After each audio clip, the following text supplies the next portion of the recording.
सेवा, सत्संग और भक्ति में भी ना जब तुम आगे बढ़ोगे तो उसमें भी एक आधा लोग ऐसे तुम्हें मिलेंगे जो वैसे तो मेरे भक्त हैं, लेकिन उनका आचरण, उनके शब्द एक भक्त जैसे तो बिल्कुल नहीं है। तो ऐसे लोग भी तुम्हें मिलेंगे जो तुम्हें ही तुम्हारे सेवा पर प्रश्न उठाकर दिखा देंगे, जो तुम्हें ये ज़रूर कह देंगे कि तुम्हारी सेवा में कमी है, मगर तुम्हारे दर्द को नहीं देख पाएंगे।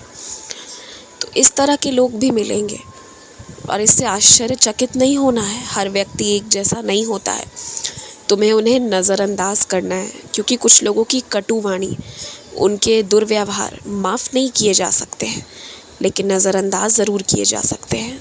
तो तुम्हें उन्हें नज़रअंदाज करना है। और तुम्हारी एक आदत जो शुरू से लेकर अंत तक होनी चाहिए वो ये कि तुम शांति से, इत्मीनान से हर पक्ष की बात सुनोगे, सबको एक मौका ज़रूर दोगे अपनी बात रखने का। उसके बाद तय करोगे कि तुम्हें किसका साथ नहीं देना है और किसका साथ देना है। जाने अनजाने अगर तुम्हारे व्रत तुमने खोल दिए हैं तो उसमें कोई दिक्कत नहीं है। ऐसा नहीं है कि व्रत खुल गया है या कोई दिक्कत आ गई है तो फिर तुम्हारी इच्छा पूरी नहीं होगी। तुम्हारी इच्छा पूरी होगी। मैंने तुमसे शुरू से ही कहा है कि कभी भी अपने शरीर को, अपने आप को तड़पा कर पूजा मत करो, बल्कि अच्छे से खा पी कर पूजा पाठ करो। तुम्हें भी आशीर्वाद मिलेगा और तुम्हारा मन भी शांति से एकाग्रचित रहेगा। भूखे पेट ज़्यादा देर भजन नहीं किया जा सकता। ये बात तो मैंने पहले कई बार समझाने की कोशिश की है तुम्हें। तुम मेरी बातों को नहीं समझते हो, लेकिन मेरी कुछ परिस्थितियाँ तुम्हें ज़रूर समझा देती हैं। जब तक कोई इंसान किसी इंसान से नफ़रत कर रहा है तब तक बात अलग है, लेकिन वो बात नफ़रत नहीं, अहंकार की हो जाती है। जब वो व्यक्ति अपने नफ़रत, अपने सोच विचार में डूबकर मुझे भी पहचानने से इनकार करने लगे और जिसके अंदर इतना अहंकार आ जाए कि वो मुझे ही नहीं पहचाने, तो वैसे व्यक्ति की तुम्हारे जीवन में कोई जगह नहीं है। जो 2 पल में मुझे भूल जाने को तैयार है, तो वैसे लोगों से तुम दूर रहो। क्योंकि अगर वो मेरे ऊपर इस तरह से दुर्व्यवहार कर सकता है, अपशब्द कह सकता है, जिसे वो सबसे अपना मानता था और जिसे मैंने भी अपने कई परिचय दिए हैं, तो फिर वो तुम्हारे साथ कुछ भी कर सकता है। वैसे लोगों से दूर रहना ही उचित है। सदैव उसी में भलाई है। और वैसे भी जो तुम्हारे साईं की इज़्ज़त ना करे, उस व्यक्ति से ज़्यादा दिल नहीं लगाना है। अभी ये ना बहुत अच्छे दिन चल रहे हैं। तुम जो चीज़ शुरू करोगे वो अच्छे से समाप्त होगा।